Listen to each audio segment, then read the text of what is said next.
Ever since I was a little kid, I've always been a night owl. I have never been able to fall asleep easily, so I have a tendency to read, surf around, or occasionally just pace around the house. I lived on a farm, so on nights when the moon was light enough, I would go walk in the pasture if I felt so. And on one night, I was feeling particularly restless, so I decided to go for a walk. I pulled on a pair of jeans and some shoes thinking that a walk would help me relax. Stepping out onto the porch, some movement near the barn caught my eye. In the light, I could make out the figure of a man carrying something. The sound of the door opening must have alerted him, because he started coming towards me. The distance from our porch to the stock barn is about 25 yards, so it wasn't a terribly large distance, and even in the dim light I was able to realize the man had a gun. I backed into the house and deadbolted the door. My heart was racing. Living in a small town in rural Texas, I knew that the door had been unlocked from the outside before. Terrified, I stumbled into my parents' room and woke my father. I told him I'd seen a man with a gun in our backyard, and he quickly grabbed his shotgun and told my mom to call the cops. Since we lived far out, it would be 20 or so minutes before we would see any police, so Dad and I went out to check on the animals. When we stepped outside, it was dead quiet.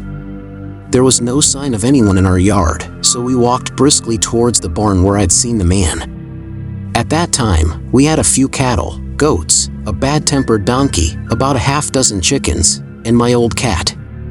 None of them were to be seen, and the barn was completely empty. They slept close by, and the goats weren't penned at night, but they always slept inside the barn. Something had spooked them out of their sleep, but there was no sign of anyone. We did a quick sweep of the area and found that someone had tried to force the door to the attached tool shed to open and failed, but otherwise, nothing was really missing. After searching for a while and finding nothing, we gave up and hung out in the barn waiting for the cops. The electricity ran into the barn near a small enclosed chicken coop, and my dad kept a small fridge out there with a padlock on it. He opened it up and produced 2 beers while we waited. The cops came and we searched again, finding footprints in the cracked doorframe of the shed where the guy had tried to enter, but no real damage. After the cops left, we finished our beers leaning against the coop and eventually went to bed thinking that we'd spooked the guy and he'd left for good. And we were kinda correct. We had spooked the guy, but apparently he wasn't able to find a way off of the property. In the morning when we went out to collect the eggs, we had a pretty horrible surprise. Of all the places we'd looked, we never thought to check inside the chicken coop, which was a fairly large area. So it seemed like whoever this guy was had decided to hide out in there when we came outside. Every one of our chickens had been killed, presumably to keep them quiet. While we were leaning against the coop relaxing and drinking our beers, this guy had been inside of it killing our chickens the entire time. We never found the guy, but henceforth I always reconsidered going out for a walk at night time and was always on the lookout for anything suspicious around our farm. Now let's hop onto story number 2, but before I begin reading, make sure that you have subscribed to Mr. Scare for regular horror podcasts.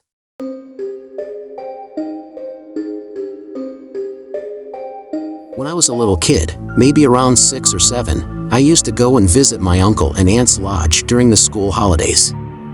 Their lodge was on this huge property that they owned, and the lodge backed onto the edge of bushland. So my elder brother and I always had a whole bunch of stuff to do to keep ourselves occupied during the day. I remember one fine day, I was with my dog, and we were playing near an empty creek when he suddenly just took off into the trees. And it was very sudden. You know, as if he had an abrupt change of mind, and he dashed into the trees.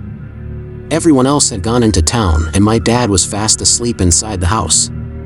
It was late evening, and now I knew that he was a deep sleeper, so I was pretty much alone out there, so I took a call and decided to go after my dog. He was much quicker than I was, and I got lost pretty quickly. I was starting to get a bit upset because I couldn't find my dog, and at the same time, I had no idea where I was. So I turned around from where I thought I came from and tried to run back toward my house to get my dad, so he could help me find him. From what I remember, I tripped over a tree root or something and fell down this embankment. I must have hit my head on something because I woke up at the bottom of this small gully, not knowing how I got there.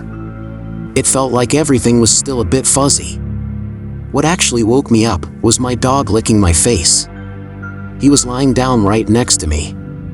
I still don't know as to how he found me, but I was really happy to see him there. But then he started barking profusely. But it was a bark I hadn't really heard him do before, and he was still lying flat on his stomach.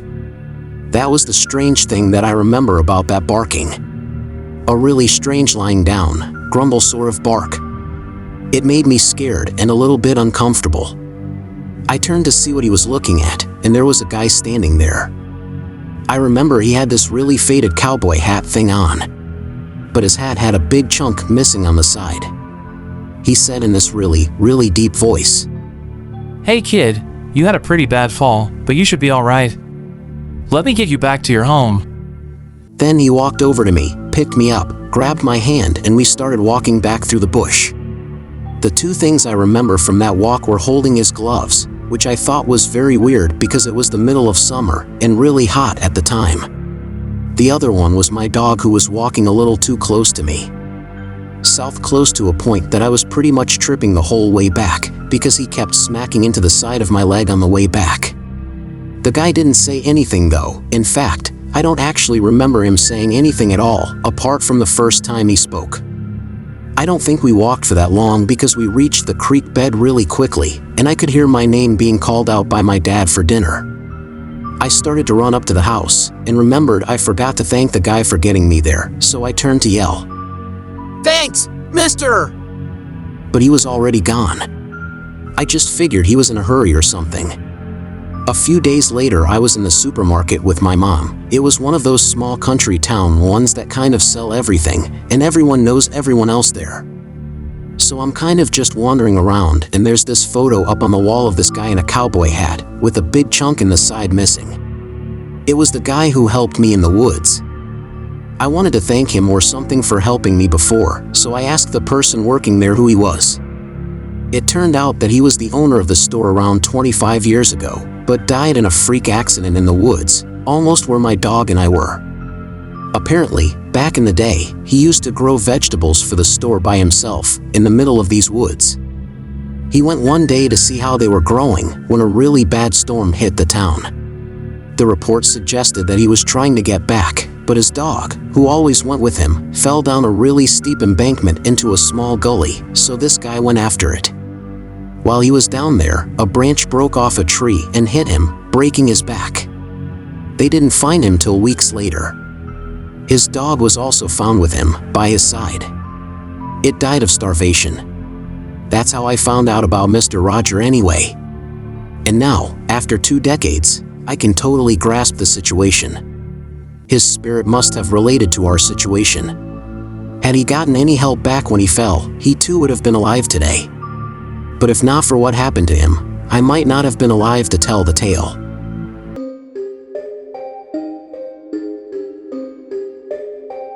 About 3 years back, I was chilling in my bed after having just finished reading a graphic novel. It was around midnight, and that too in the middle of winter. So you can totally imagine how chilly it would have been back then. I couldn't sleep for some reason, maybe because my mind was still overwhelmed by the ending of the novel. So I lay awake staring at the ceiling with my pet dog snoring away next to me. Suddenly, I heard 3 loud thumps from the glass of the window across the room. They sounded very hard and very steady. It sounded like someone was pounding on the glass with the flat of their hand. The sound scared the shit out of me and woke my dog too, who started barking at the window. I sat there trying to reassure him, and maybe myself too, that it was okay, and that there was some sensible reason for it. After a few minutes of panic, we both calmed down, he went back to sleep, and even I slept about half an hour later. Once again, I was woken up in the middle of the night by the same sound. 3 loud and distinct thumps on the wall. The sound came from the same window, with the same steady interval between thumps, and just as loud as before. Just like last time, my dog woke up again and started barking at the window.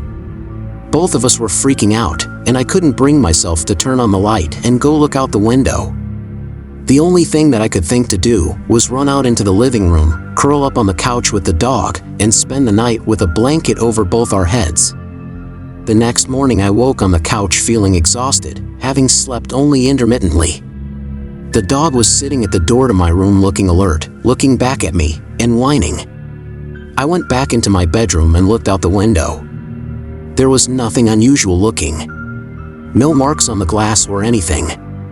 My apartment is on the top floor of our 5-story building. The fire escape was on the window nearest to the bed, and not on the one near the window where the sound came from.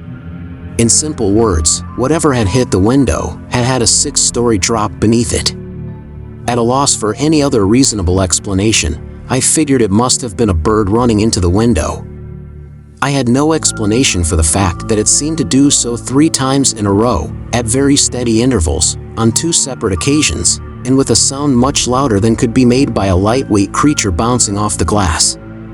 Moreover, the simple fact that it had happened late at night, at a time when birds aren't typically flying around, made me a little nervous. I also carefully ignored it in my hope of some sane explanation. Somewhat satisfied with my rationalization, I went to work and felt much better for the rest of the day. I was doing fine and trying to focus on my work. But the thought kept bouncing off my mind. I knew something was off. I was a little over the incident until one last fact filtered into my mind. It dwelt there for the rest of the workday, nagging at me, and I rushed home to confirm my suspicions. Reaching the window again, just as the sun was setting, I saw my troublesome suspicion was accurate. There was a screen on the outside of the window. The noise had very clearly been the sound of the glass being struck and not the screen. Whatever had hit the window had to have done so from inside the room. I called my friend to stay with me for the next few days, and then I moved to a new place. I mean, nothing of that sort ever happened again, and I never heard a similar knocking at night. But I did not want to stay with the possibility of living with a paranormal being.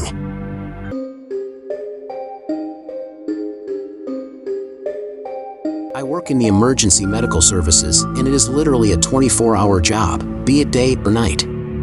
One night, I picked up the duty on the night shift. We get a call for an unknown condition at an address that gets changed like 5 times before we are flagged down by a frantic woman in front of a huge Masonic temple. She tells us that her boyfriend is the custodian there, and he is in charge of locking up every night. He texted her about 1 hour ago, saying that he had crushing chest pain and shortness of breath, and now he's not answering her texts. The door is locked, but she knows he's inside, because his car is there and there are lights that are turned on the inside. The huge wooden doors are locked, so we call for firefighters to break them down. They take like 20 minutes to smash a 12 feet tall wooden door off its hinges. Once we manage to finally enter, we realize that it's pretty spooky. I don't know if y'all have ever been in a Masonic temple before, but they're scary as shit with all the lights off. Marble floors and columns, lots of velvet curtains, and no light switches to be found. Me, my partner, my girlfriend, and 5 firemen start searching the place room by room, floor by floor.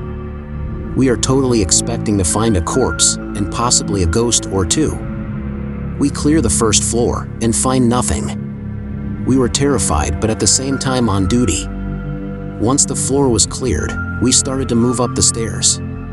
An interesting thing about Masonic temples is that they tend to get stranger the higher up you go in them. By the 3rd floor of the temple, all of us are freaking the hell out and even jumping at shadows. Somehow we push onwards to the 5th and final floor. At this point, we were just desperate to finish the search and get the hell out of that creepy place. It gave off a very negative vibe. At this point, there is a huge spooky chandelier above us, weird symbols painted everywhere, and even the fire lieutenant is getting freaked out. The top floor consists of a big room with a long hallway leading off it. All the way down the pitch-black hallway, we can see a door that has the lights on behind it. We slowly creep towards it, none of us wanting to be first in line. Eventually, we reach the doorway, and after a solid minute of silently miming who should open the door, my partner and I agree that we'll do it together. We take a couple of deep breaths, silently count to 3, and throw the door open. As our eyes adjust to the light, we see a middle-aged man jump up from a desk, rip off his headphones, and frantically try to turn off the super hardcore porn he's been watching. He, apparently, had texted his girlfriend saying he had had a burrito for dinner. He mentioned that the food didn't quite agree with him, and she had wildly misunderstood his text. As we all fled the building, we could still hear the couple arguing as he began to wonder how we had gotten into the building and who would compensate them for their door.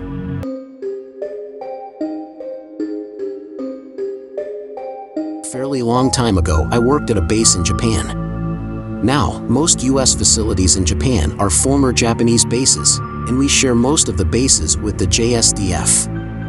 One particular night, I remember that I was guarding the fuel depot. No creepy spooky history to it. It was just a bunch of big hills where fuel tanks were and still are buried. There is a Japanese neighborhood just beyond the perimeter fence too. So hearing people carry on and seeing house lights are quite common in that base. Most of the watch, I sit in a guard shack, which is also the only entrance and exit point to the base. It's a big automatic gate that only I and the office has access to. But the office is locked because the fuel guys go home at 6 in the evening. So I'm locked behind a 12 feet of fence spanning a 200-yard area with only one entry point. This particular night in February, it's about 10 degrees outside, so I cringe to have to do my rounds because it's freezing outside. As I am doing my rounds, I spot what looks like a person sitting on one of the mounds. I walk up shining a light to see clearly, but I spot nothing. Then making my way to the next row, I climb up a mound and look back at the previous row, and there it is again. A person just sitting at the top of the mound. I hauled my butt over into the previous row, running about 5 mounds to where the spot is, and again nothing. I make the rest of my rounds and walk back to the guard shack. All this while, I could hear some movement around me. Also, a feeling of dread made me feel uncomfortable the whole time. Mind you, there were no people around me that I could run to. In case this was a cryptid, I knew I was in danger. And it was a military base, so no chance that a regular Japanese local just entered in and was trying to mess around with a guard. I rush my way back to the shack. I turn around and the thing, or person, or the spooky ghost is standing about 10 feet away from the guard shack. I jump inside, lock the sliding door, and just stare out the window. I really studied this thing. There are floodlights every 20 feet or so in the place, so it's actually lit up decently. At one point I get out and use the Japanese phrase we learn in security training. It goes "Tomeritsuzo," which means stop or I'll shoot. I don't know why, but to this day, that phrase wasn't doing anything. But what else was I supposed to do? It was so cold outside and it barely moved. Its hair was short and cropped around the ears. The body was average for a young Japanese adult. I couldn't tell the gender, and its clothing looked gray. The gray look might have been because of the lights above. About 20 minutes after my courageous standoff with the entity, my relief came and flashed its lights so I would open the gate. I saw the security vehicle hit the gate button and looked back and it was gone. I didn't even tell my relief because we probably wouldn't find anything anyway, and I wanted to get the hell out of there. Anyway, that's my night shift story.